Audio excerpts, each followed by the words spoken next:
Hi everybody and welcome. Today we are doing a live stream all about roots and just the bottom structure of the tree inside SpeedTree. I'm using SpeedTree V9 and I'm in the Cinema Modeler, but a lot of what we're doing today can be used for both games or VFX applications. And thank you for everybody jumping in. I'm going to make sure that you guys can hear me. Seems like we're good. Okay, to get started today, I'm going to go over a couple different tactics for what you can do with roots. They're just branches on the tree, so it's not too complicated. But we're going to go over a plane within the modeler using a mesh object like this, or also using a target to attach something to an actual mesh. And once you layer in all of these factors, you can get some really juicy looking realness in there on the base and stack these inside of your scene. This was one I just exported. It was another model that we'd created from the get-go. Let's get started. I'm going to start with the simplest thing first. I'm going to head over to our new file here.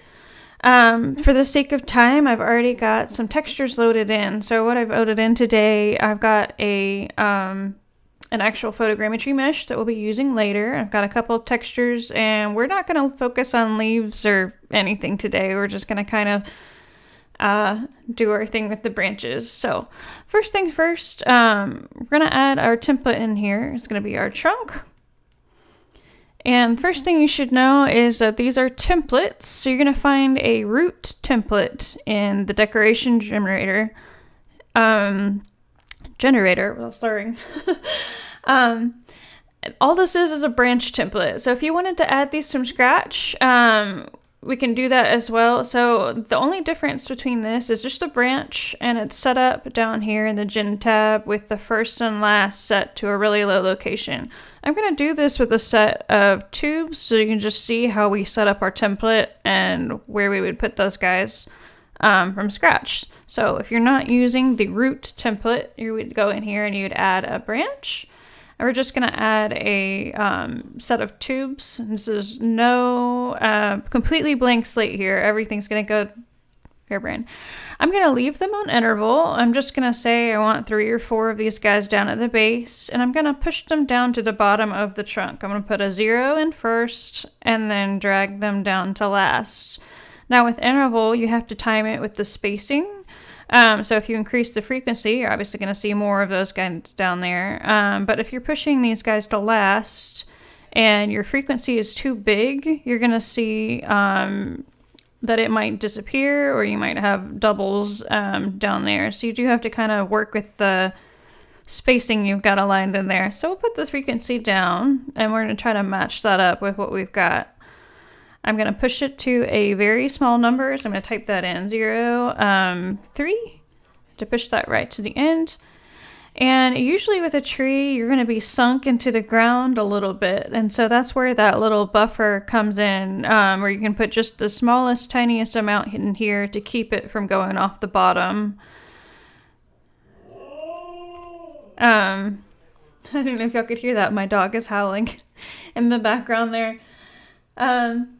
Hi, Luciano. It's great to see you guys. Love it when people jump in live. Feel free to ask questions as we go. There we go. Hopefully my dog won't be making... I don't know if you guys can hear her or not. She's protesting, apparently. All right. We're going to put the weld on for these guys. We're going to go to the skin tab, and we're going to hit enabled on our weld, and you'll see that it went away. So the first thing I want to cover is that when you're so far down to the base of the trunk, welding needs room, so you're going to get a failed weld down there, and you're going to have to do a little bit of an adjustment. So we're going to go back to our tubes. We're going to give it just a little bit more space. You could fix this by giving it more space, or you could go to the skin tab and make these guys a little smaller. So you might want to get your size down for the size of the roots that you'd like. Another thing that will affect your weld is the start angle. So in the spine tab under orientation, we're going to go adjust these guys. Now, if I'm working on a game tree, I might want my roots to be angled down and actually go beneath the surface so that as I'm filing these in, with a cinema tree as well, if you want them to blend into the surface there, you might want the angle to go in. We are going to try to get rid of the second row here. I'm just going to decrease the frequency and get rid of that one there. What I'm going to do is actually move that one down so I'm kind of in and out there. One thing we want to do when we do the roots is give ourselves some good movement. I'm going to go back to the generator mode. I kind of slipped out of there, turn the art director off by pushing the A. That was what that little gizmo is. All right. So how do we get movement and space these out so they don't just look like a Christmas tree stand? We're going to go to our Gen tab. We're going to change up the variance on these guys so they're coming out in different spots. We want to change up our attachments as well so they might not be all doing the same thing. So let's change the radius just a little bit. Let's put some variance in there. And let's go look at our welds. Doing this all on a white tree makes it kind of interesting.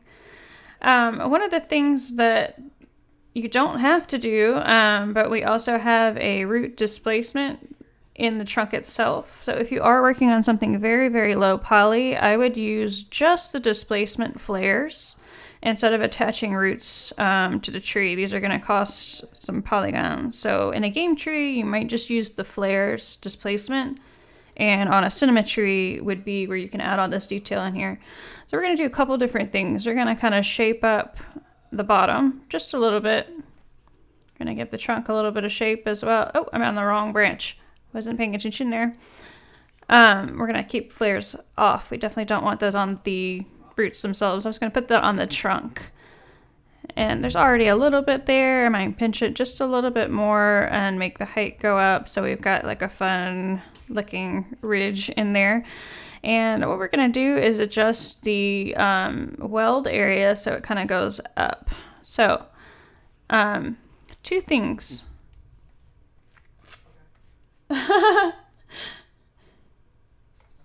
Here, just saw the hello puppies. Can y'all actually hear them? I don't know if y'all can or not. You've been streaming at home with your dogs. If only I could get them to sit in the background.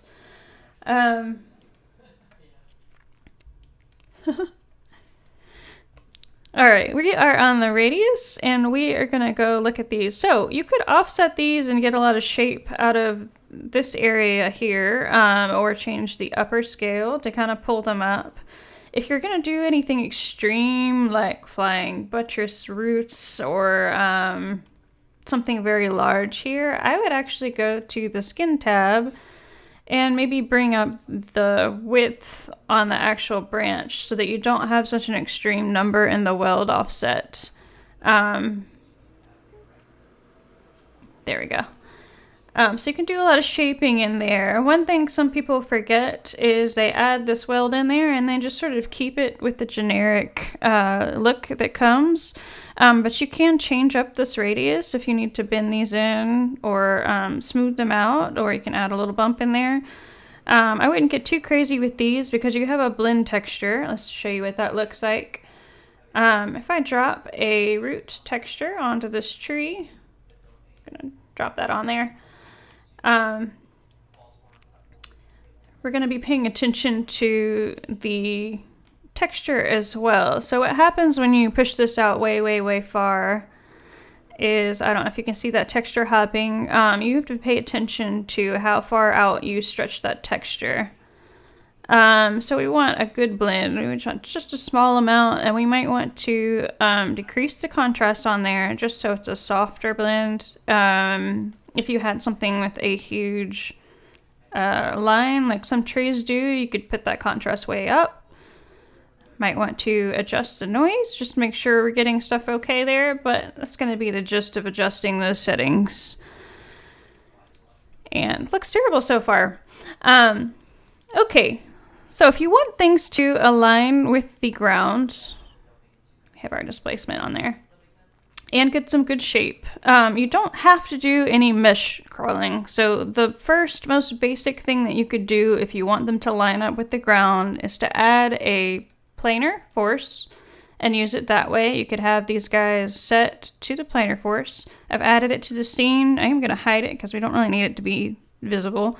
We're going to grab that branch and go to the Forces tab and turn Planar on, and this will pull this out flat to align with the surface. Perfectly good, fast way to do this. It's going to be, I don't know, easier and faster most times to just kind of go this route. The second way you could align with the surface is by using a mesh in the scene. And hey, everybody jumping in. So this is a neat trick. There's just multiple ways to do these things. So we're to give you an option there. So what you would do is make a mesh in SpeedTree. You just need an extra cutout. So we could go in here. We're gonna add a new, and we're gonna call this our flat ground, and hit OK. We're going to edit this mesh.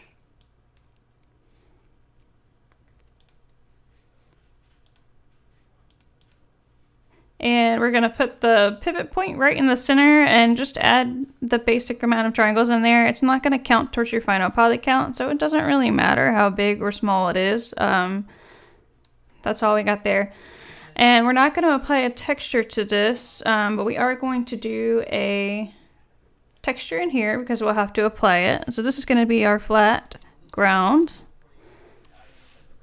We're going to select the cutout we just brought in, the flat ground.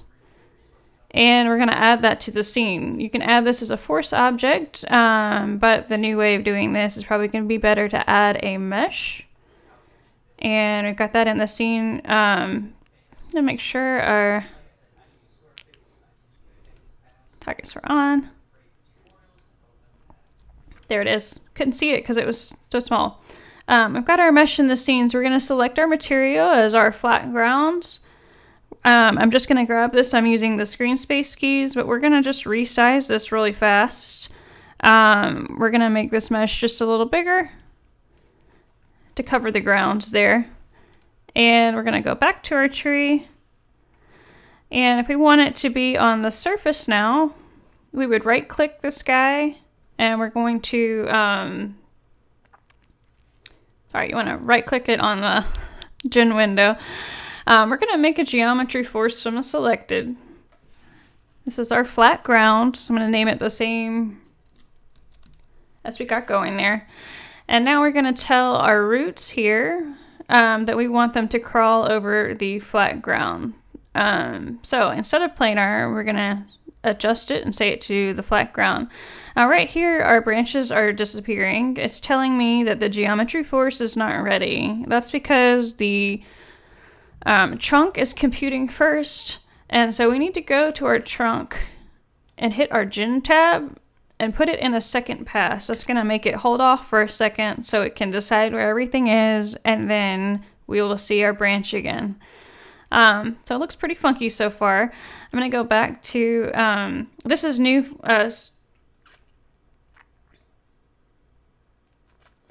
And I will come back to Jonathan's question in just a second. So I'm going to keep going here. This is new. If you click on a force mesh in V9, it's going to give you a little selection tool right off the bat to tell you whether you're looking for the generator or the mesh's properties. I'm going to go back to those real fast.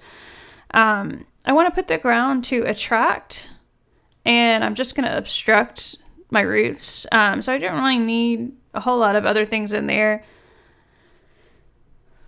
I didn't set those settings, so I wanted to make sure I did that. I'm gonna make this even bigger yet, just so we can see what's going on here. Right off the bat, I've got a couple filled welds on the branches. That's why I'm only having one show up right here. I'm gonna go to the Forces tab, and I want this root to pay attention to the force all the way. So I'm just gonna max out that curve. And now we're going to set some of the force properties. So we're going to do, you'll see a little bump there.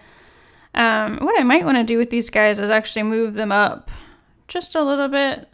There we go. So we have some room to crawl on this guy, and then we can end up sinking or adjusting the height from there. You'll notice right off the bat that if you've added any noise, because it's on the force mesh right now, we can't use our normal noise. So things in here, if I had them on the branch, if I had late noise on, it's not going to do anything right now. We want to use the force noise as well. So when you work the force crawling, you're going to work through from top to bottom.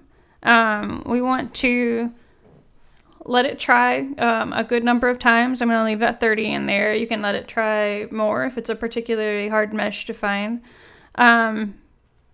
These are all going to be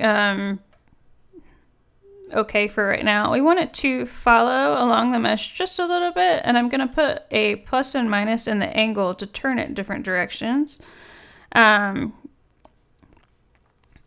This follow is try to find that mesh over and over again, basically, the best way to put it.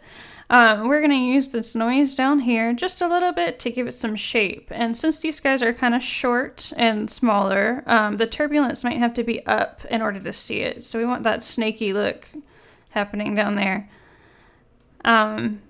And that would be kind of it. You'd have to play with these settings. Every time you play with a setting, you're going to see it move. Every time you compute something, you're going to see it move. So this kind of editing is definitely more, don't get attached to what it looks like.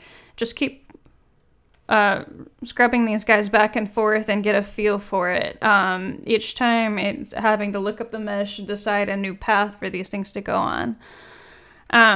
So that was my shortcut for the short mesh, and we're going to do the exact same thing here with a piece of ground and actually build out a more of a complex structure on these guys. So we're going to kind of repeat our steps there, and I'm going to show you guys, we're just going to build this one out. So I'm going to delete everything we've made so far. Put another step of don't get too attached. All right, we're going to use a new feature. We're going to use our photogrammetry stuff that we've been using almost every single week in the past streams. We're going to add a photogrammetry mesh. And I've already brought in the two things here I showed here. I've got a chunk base that looks like this, and I've got the texture that goes with it right here. And so I'm going to assign that to our chunk mesh.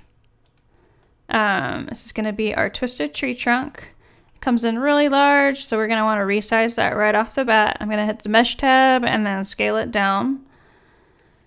That's just basically way bigger than we want it in scale to the guy there. And we are going to kind of check that out. Now, I've already done all the PBR settings, so it's kind of set up and ready to go. The second thing we want to do is add a ground. So we're going to repeat the steps that we just did with the mesh, but this time we're using an imported mesh. So we've got our mesh in here, and we're going to select from the material our ground. This is a Megascan cliffside. You can use something you've made with displacement as well.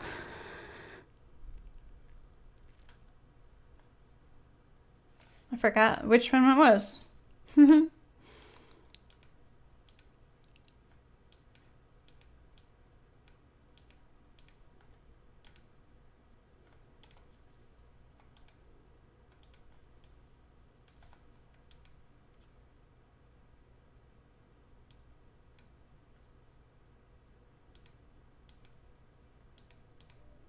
I might have accidentally deleted that texture out, which is not a big... I'm just going to go to my folder where I've got the embankment stored and bring in that texture really fast. If you guys want to use this one on your own, I'm using the THV bank, but if you look up Mossy Embankment on Megascans, you can find this exact same one. We're going to bring in the color map.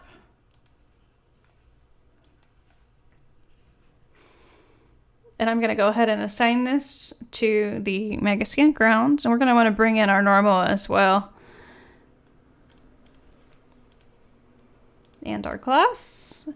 Because of the way they're named, they're not going to come in automatically. And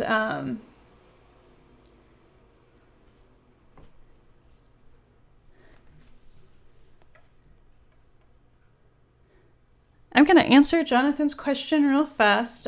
He's asking about UV areas. I guess he's playing the SpeedTree 9. UV areas is for a very specific way of stacking tiled textures. So we will have a longer tutorial on that coming up. So it'd be kind of long to get into of depth. And I'm going to make sure I'm missing any other questions here. And where do I find the step-by-step tutorials for SpeedTree? We have our SpeedTree 8 tutorials, which are perfectly applicable. All the basics are in there. They are more of your documentation style tutorials. We are creating those as we go, but you should see those on YouTube. They're in a different tab. I think we can link you in a second. I'm going to answer Habib really fast. Can we export SpeedTree growth animation to Unreal Engine? The answer shortly is no. Growth animation is not a real-time export. You can mimic the look of growth. If you put something together, you would be making a model for a young tree and a grown tree and maybe kind of splicing those together with two different exports. There's a lot of different ways to go about that. So, all right, we're back on task. I'm going to keep my eye out for other questions. And, oh, I wanted to also point out that the atlas cutout is for when you have a bunch of barks atlased in one texture and you want to use that and cut out sections of them to use that way. Forgot about that part. So. All right. We have brought in our ground texture. We have almost all of them. I think I missed the AO. Don't know if it came with an AO. Might be able to use something out of that. All right. We have it assigned now, and this one's going to be our ground. We're going to go ahead and select that material. And it's ginormous once again, so we're going to size this down. I'm just going to grab that. I'm going to scale it to size using the little guy. And this would be kind of our scene. So from here, I am going to move this up. I'm using the screen space keys. I'm going to tap the W and just kind of move this up to a good position on there. I really like the other side of this mesh. This was scanned from Thomas, and I appreciate how cool it is because it's got so much detail. The last thing I wanted to show you about roots was how to attach roots to a 3D scan if you're not going to convert it. You could do this in SpeedTree 8 as well, so this is already out there. So we're going to do that part first, but we also want to make a texture from this. And what I did in this other file is I've got a SpeedTree branch as well as the actual scan in there just for detail and fun. So let's show you how to attach roots to a 3D scan. We're going to use a target for this.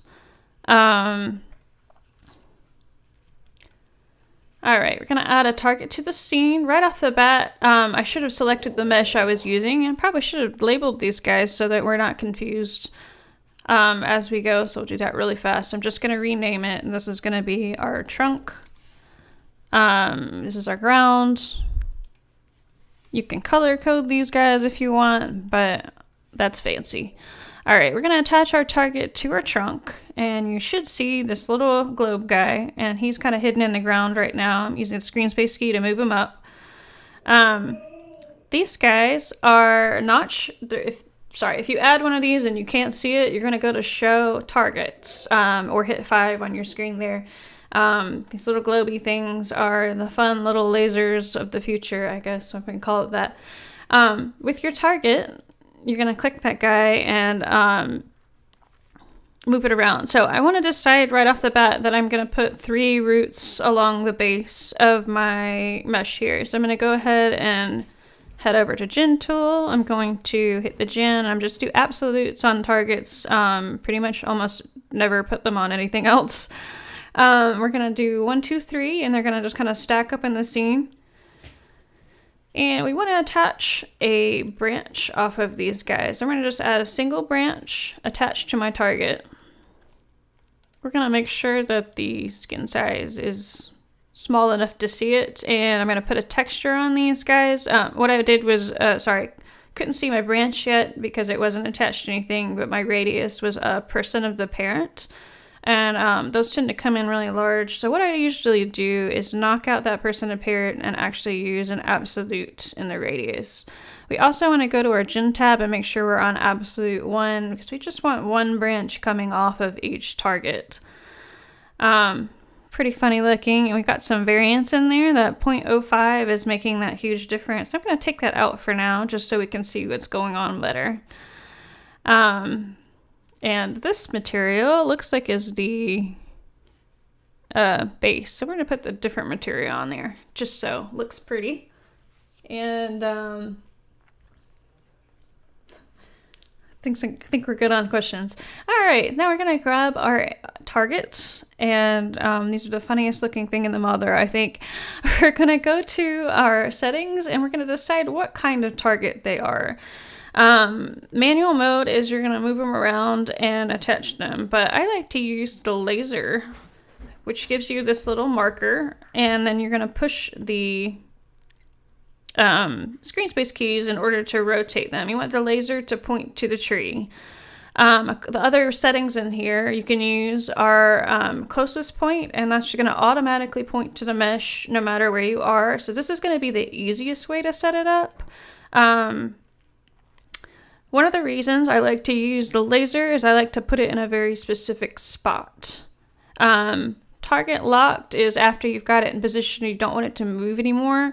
You can lock these guys to keep it there. So we're going to use the laser just for kicks and giggles so you can see what's going on. And we're going to press to move these around. I'm pushing the W key and I'm going to find a nice spot for my root to hang out down here at the bottom. I'm going to rotate this down and have it attach. I'm going to get these kind of roughly in the right spot just for starters. I'm going to kind of move that around the base of the tree there. Seriously, kind of funny looking. They also sort of look like those squeaker toys in your dog's toy after they eat the regular part. They look like a little like part. Yeah, I said that in the live stream. All right, so we got these roughly in place, but if you zoom in here, you might see some errors in the welding, or you might not see any welding at all. And so the tricky thing with the mesh is that your texture is already on a UV island. Sorry, that's the wrong texture. Your texture is already on these little UV islands, and we need to be grabbing that texture to wrap onto the branch. So the trick here is that it needs to be not in our blurred inward spots, but on the actual sections in order to get a good texture. So what we want to do here is put it in render mode, other, and we're going to go to text chord seams. So one of the tricks here is definitely a very arty move for roots, but you're going to have to do a little bit of tweaking and moving. So we're going to take our target and we're going to make sure our branch fits in one of these sections. So the bigger you can unwrap your tree islands, the easier it is to actually attach these guys if you need a weld. If you don't need a weld, you don't have to worry about this, which some cases you're not up close, and so it's really not a big deal. I'm just going to turn it a little bit, and you see it's still struggling. So what I might actually do here is I'm going to go into node mode, and I'm going to make this one just a little bit smaller in the radius. I'm going to kind of shrink it down just a little bit so it has room to sit there. And then that way we can edit this just a little better and get it into position there.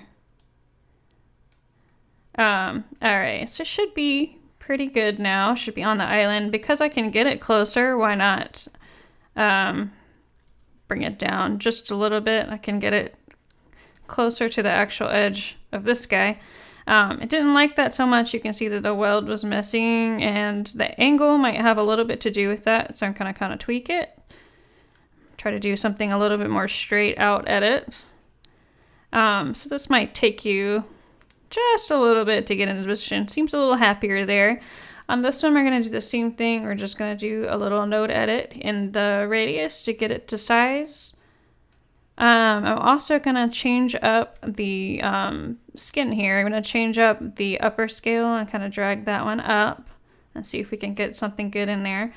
And then I'm going to grab that target. I'm going to slide it over. And you might end up having to change your view a couple times. It looks like it's going to need to be kind of small to fit in this area here, which is okay. We'll just make some adjustments as we go. You might end up having to type when you're working in the bottom of the tree like this, and you might need a smaller number there than typing will give you. Another thing you can see in this mode is I don't have too many polygons in there, so we'll fix that in a second. This one looks like it's okay to be fat, so we're gonna leave it fat. I'm just gonna slide that over, and it should be in a good position there on that little island. On this one, I can stretch it up a little bit, so I'm gonna go ahead and do that upper scale just to kind of add some interest in there. We're gonna go to render, standard, and we're gonna kind of make these guys pretty. First thing off the bat is there's not enough radial segments in here, so we're gonna go to our segment tab. And we're going to add a couple of those. I'm in node mode right now. I wasn't paying attention. I'm going to hit tab twice over to the generator mode. And we're going to add a couple of absolute segments in here, just so you can see. I'll put it in scribe mode for just a second. We want a smooth connection there. And I'm going to go ahead and say I don't really need all of these at the end of the branch. So I'm going to take them out because that's an exorbitant amount of polygons for this. And I'll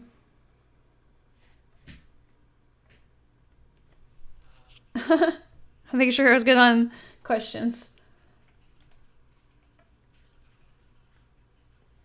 There we go. Okay, and then when we go back to our standard mode, and our weld is going to be a little trickier in these guys.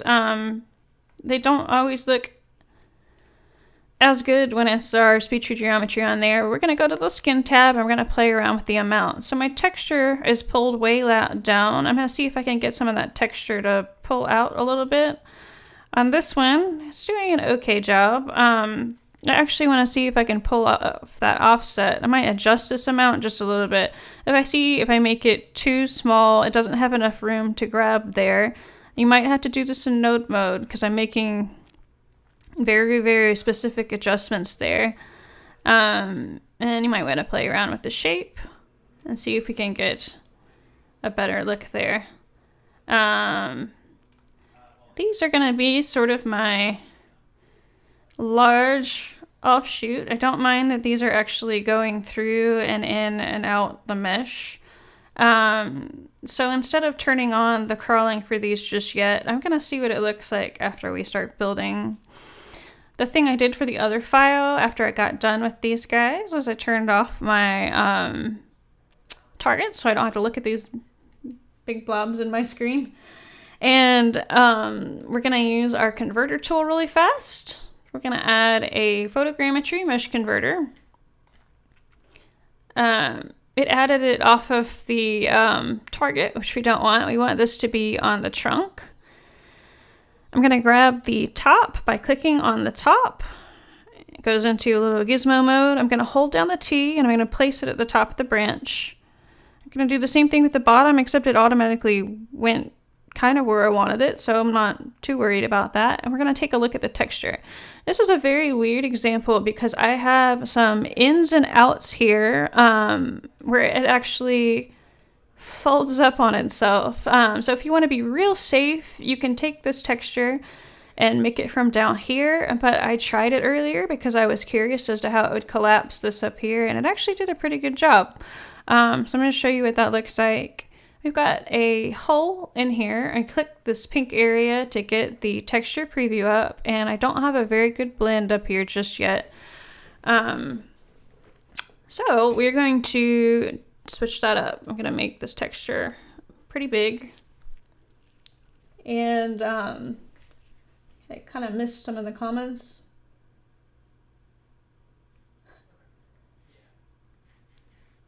I think we're good. I think Amanda and Kat are doing great on the chat, keeping me up to date. All right, so we want to include everything going on this branch, which is all of these branches in this giant, beautiful knot that was scanned. Thomas did a great job with this. Fantastic.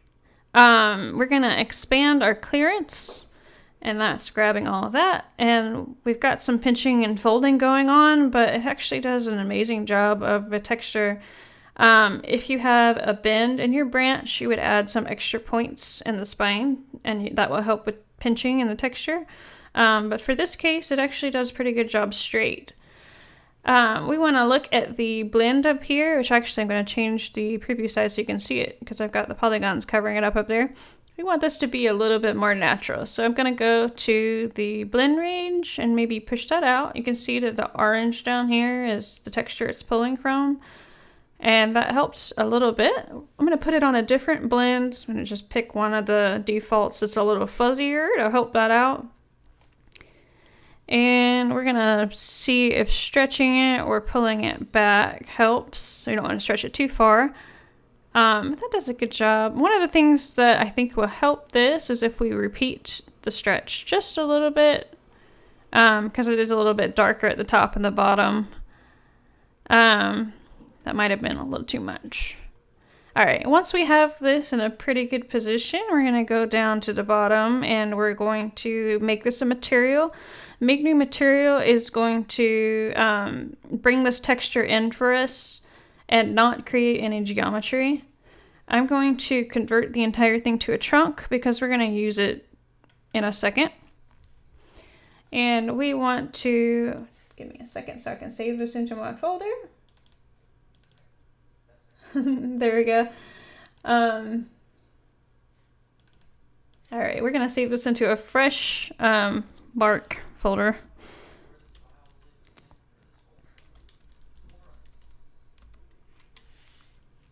And it's gonna do its magic thing. It's gonna whirl. Probably don't want to tap the screen. Just give it a second to compute all that.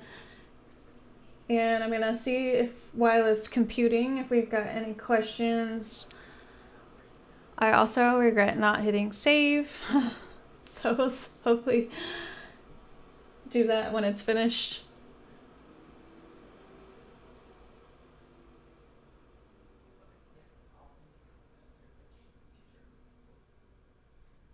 I'm gonna answer Link's question. Is this a great tool to use over 3D modeling? I don't know if you mean the entire app or the whole thing itself. This is an art tool that can be used in conjunction with 3D modeling if you are, sorry, I think that was Amanda's answer there. If you are sculpting or making things from scratch, you can totally import that and use it with SpeedTree. It's just a very other application friendly workflow here, where if you can bring these in or you can scan them or you can make the entire thing procedurally.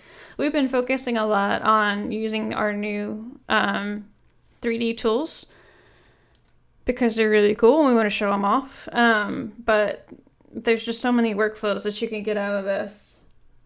And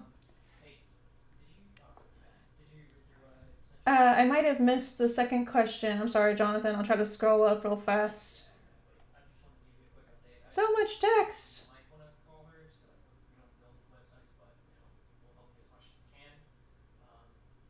I guess your question was whether SpeedTree 8 works with Unreal 4 and 5. It is natively integrated, so yes. There we go. Um,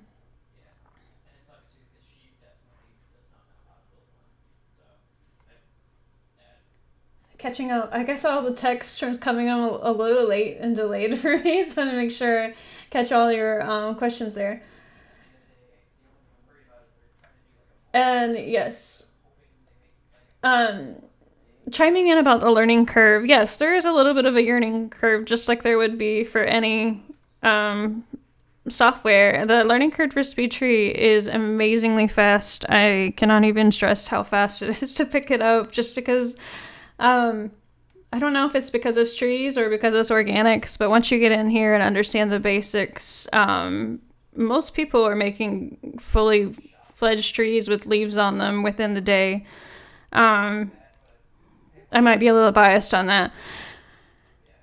I'm going to keep going with what we're working on. So our new trunk is in here. It's actually underneath all of the stuff we already have in the scene. So I'm going to hide this for just a second so you can see what's going on. It's actually down here. I'm just going to scoot that down. This is the new one it made. I don't remember if I hit save or not. Hoping I did. All right, so we're going to move this up and just kind of place it next to everything else in my scene that I've got up there. So I'm going to turn our ground back on so that we can lift that up. I'm going to push the W key and pull this up.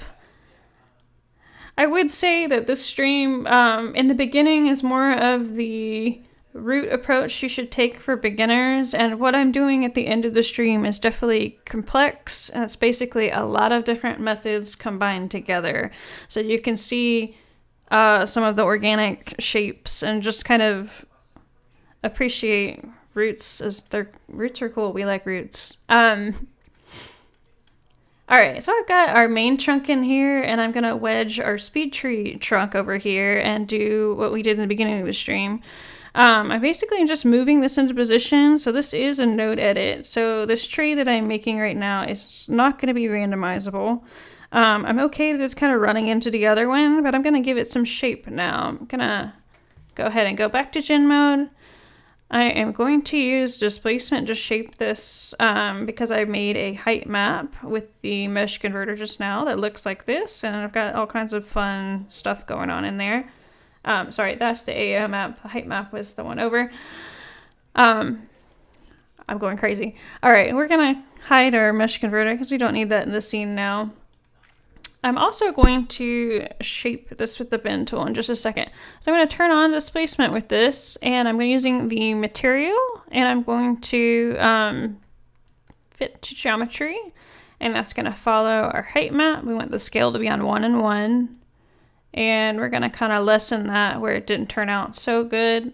So the more polygons I have in this, the more detailed I can go. So you'll see if I go over to the segment tab and add a few absolute, maybe concentrate them up there where the top, or get a little bit more of that bump.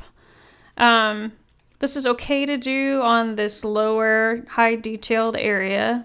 But once we get in the topper part of the tree, we probably don't want to add quite so many. There. I'm going to use the displacement to also turn on the flares on the bottom, kind of running into that root, so I might rethink the location and scoot it out just a little bit. Give ourselves just a little bit of space there. And I am running into it now, and that's okay too. The second thing I'm going to do is I'm going to hit the freehand tab. I'm going to use the bend tool just really fast. This slides up and down the branch, and you grab the end.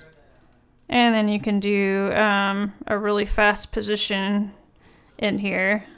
I got really arty on the other one and wrapped it all around this guy. But the level of control here will let you get kind of close. And since this tree is doing this cool little wrappy thing, I figured it would be kind of fun to do with the original branch here. So that's what we've got going there. I think we could get some more shape out of this. So let's go ahead and go back to our generator mode. We're going to add a couple more segments in there and see if we can get some fun stuff in the displacement. I've already got it punched up a good bit. I might try with a radius curve to do more or less to the top or the bottom. Might have to do some doctoring up on that. softened areas there. I'm going to also add some of our fine bumps in there just to give it a little bit of shape like the original. Okay with that, but one of the fun things you can do is maybe change up the scale if you had a couple of them, but on this one it would be the profile curve. I might go ahead and say none on the bottom or a lot in a certain area. That'll kind of add like one little section of bumps to give it some fun shape. And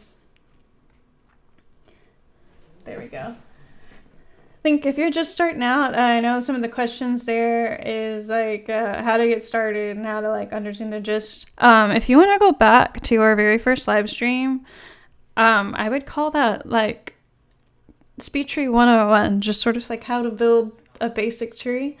We also have an intro done by Sonia Pieski. It's really good, just kind of the basics, and we're gonna have a general look at all of the different parts video in here as well. Alright, I'm going to do one more thing to kind of finish up what we're working on, but in our other one we made our ground. We're going to kind of repeat the first thing we did in the beginning. So we're going to take our ground, which is our mesh. We're going to do the exact same thing. We're going to right click it and we're going to say make a geometry force, and this is our ground geometry force. We're going to take our trunk, and I'm going to add our root template this time. So I'm going to go to decorations and then our roots. Nothing showed up because they are down too far. I have them both selected right now. I just want the bottom one selected. I'm going to give it a little bit more room, and these guys are pretty tall, so I got some weirdness going on in there. So we're going to adjust these so where they look semi-decent, and I've got as many of them as I want on there. So what I'm going to do for that is I'm going to adjust the weld. I'm going to push it back down just a little bit so it's not so tall. The texture just didn't look too great on there. I'm going to do the same thing on these guys. I actually want to change up it looks a little bit triangular-ish there. So I'm going to add just 2 segments, just keep it real small. Drop it off on the end so we're not wasting any. Just to smooth out the light as much as we can. Maybe 3 if we're being really fancy. And because the emphasis is on roots here, I'm leaving the welds on these little tiny guys. If you were doing a games tree, you probably would only be able to do like 1 or 2 levels and probably keep the weld off there just to keep it low poly. I'm just doing some shaping. One of the fun things to shake it up here is to go into spine and change the start angle up a little bit so they're not all doing the same thing.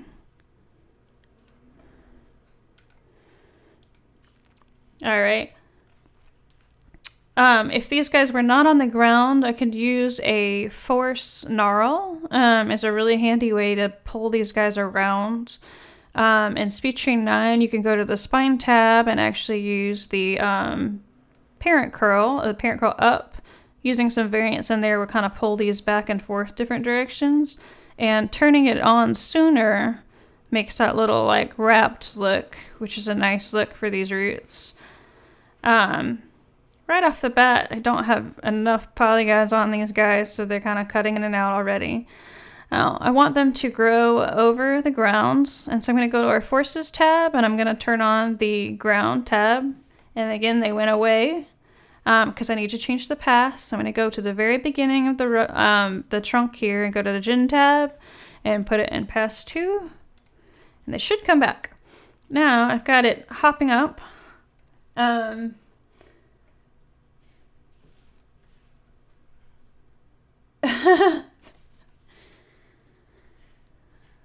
I'm getting made fun of in the chat, and that's okay.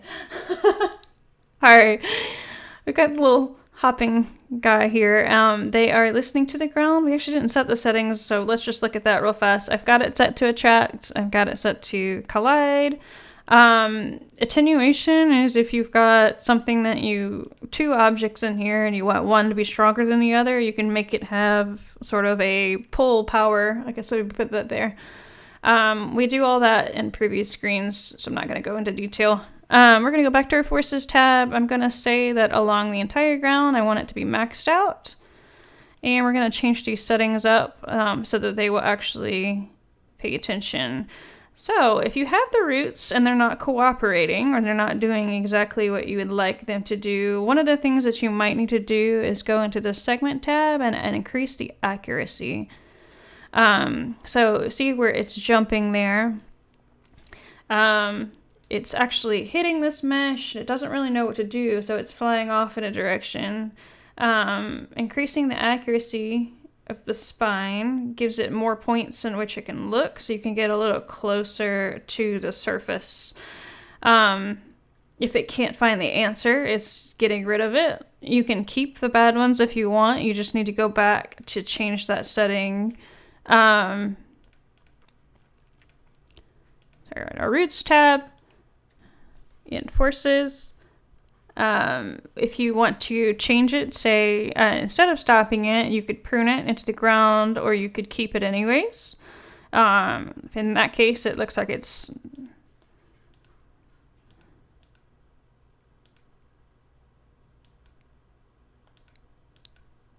we're putting it back on keep all. In that case, it can't find a solution at all. It's telling you that there's an error. You can always open this up and kind of see what's going on in there. It's always going to tell you that late noise is disabled when you're using the mesh crawling. So one of the things here, since we have this nice procedural tree, we can add as many branches without having to worry about the islands. If you can't find a solution, you can always go back to your count and try adding a couple more in so you can get some interesting details in there. On my little guys as well, I'm going to turn on, I'm just keep calling these the little guys.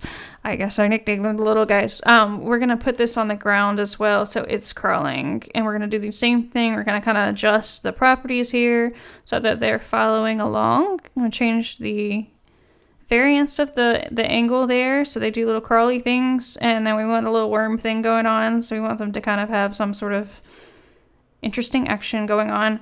We want some more polygons in the ends of these. So I'm going to go over to the segment tab and adjust the link polygons. I'm just going to put a little absolute number in there and actually force the polygons. This is a weighted curve. So this is weighting more polygons towards the tip of the branch so that I can have more curly, wiggly noise things going on down there. I'm going to go back, and I'm pretty satisfied with those guys. We'll figure out where we go from there. These guys can be turned on to the mesh as well, or I can use them as sort of bridges. So if I wanted to use these guys and not have them crawl exactly over the mesh, I can use the spine gravity and kind of pull those in. If I made them really, really long, I could tuck them back out the other side of the mesh and sort of do sort of a growing through. There's already some scanned in that way, here and here. So that sort of adds emphasis and depth. An easier way to do this is just shape all your roots, and you can grab these guys out and just copy them on to the other one you've already made. You just want to make sure you're not copying any super, super large values there. This one's giving me an error now because it's saying it can't crawl on the ground. So we need to do the same thing with the pass here and put this in pass 2. You can get super complicated if you wanted to add another layer in here, or add the roots so they crawl on top of each other. Any section of these roots, you need to pick one side and create a geometry force from that, or just simply add these to the ground. So if you wanted to have one crawl over the other, the safest bet would be actually to use these guys. You would grab these and right click them. You would say add to, and you could add it to the ground, and they would be part of this hole here. So these roots could then be set, they actually be already set to crawl over these roots. Hopefully that makes sense. It gets very, very complex when you're working. You have to do a lot of wiggling back and forth just to get the shapes that you want. But the basics are there, and I hope that's all making sense to you guys. Got a little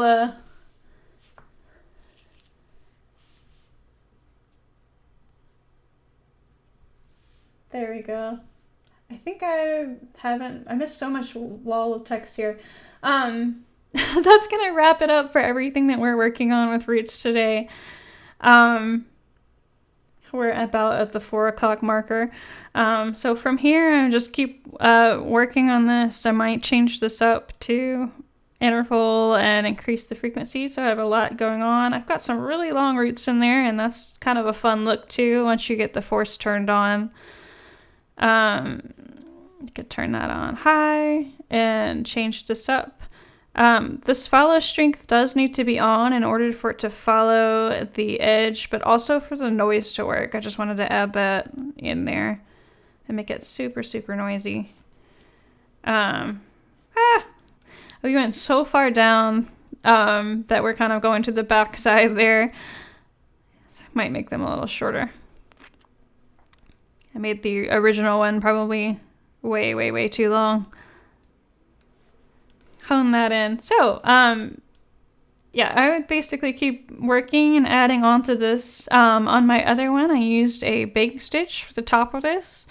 I'm going to go back to my original just so you can see everything that we went in there. I used a bake stitch up here. You can see it up here, but it's really easy to layer these guys in and hide the intersection, but it actually just does such a great job of blending the two. I got really crazy with the displacement there, and I need to tone that down. So this is kind of our complex final model of some fun, interesting shapes you can get from the roots. Roots add a lot of depth. I used this big root to hide the intersection down here as kind of a fun trick. I also used the AO. I'm going to take a look at that for a second. You're going to compute the AO with the O. I made the bottom of the mesh and kind of blended our AO up. If you go to the lighting tab and look at our ambient inclusion, you can change the ground effect value. I actually pulled that up from the grounds, and so I could blend our roots with the shade. It's not quite kosher, but it actually works pretty well to cut down any weird glare down there. But also just kind of combine these two elements together. This is a relatively super dark AO, considering I don't have any leaves in there, so I'm gonna set that back. Thank you guys for watching today. We will be back next week. I think we are working on a growth animation. We're just gonna set the principles off of an existing model and get that going and tell you how to export that out. So thank you for watching.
My microphone has been muted this whole time, and so now I have this moment of shame.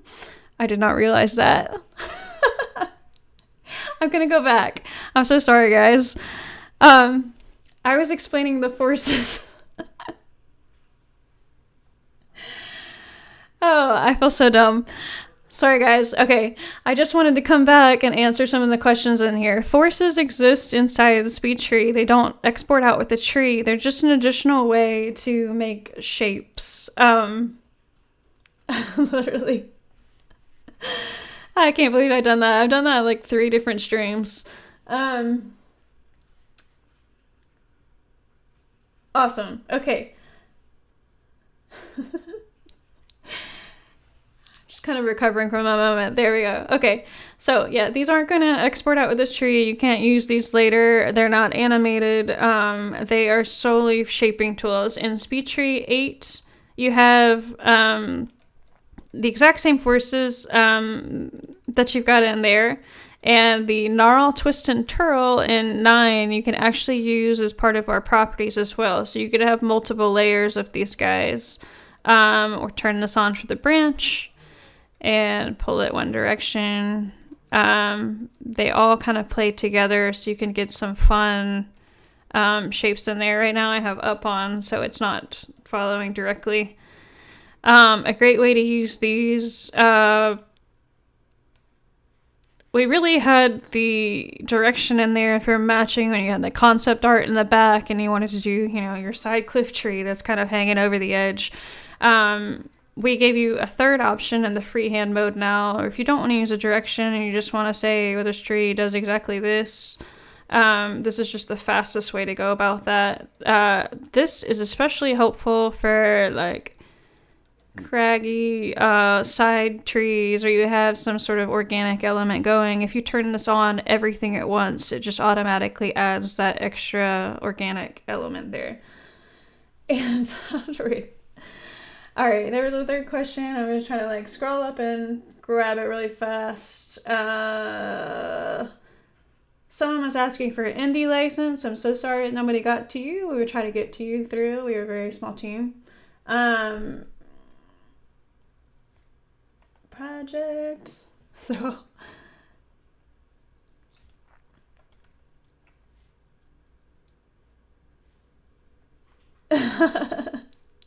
All right.